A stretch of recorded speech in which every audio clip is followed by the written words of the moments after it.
จะขึ้นลงตรงไหนน้องบันนี่จะขึ้นไปเรื่อยๆสงสัยจะหาที่ลงอะไร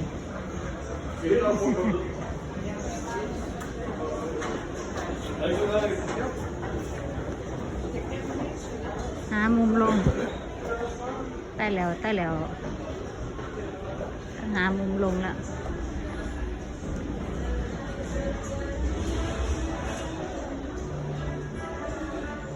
หาช่องลงแล้วไม่ไหวแล้ว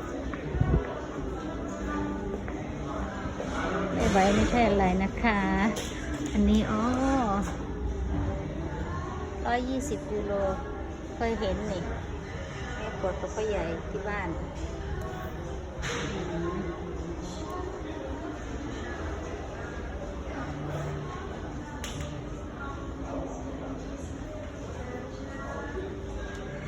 พันกว่า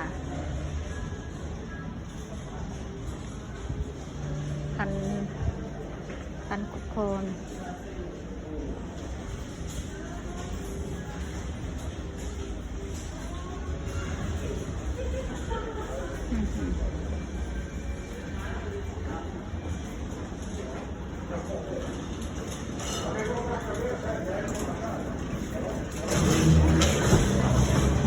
อยากขึ้นไปดูอีกชั้นจังไปดีไหมเนาะต้องเดินเร็วๆขึ้นไปดูอีกชั้นนะ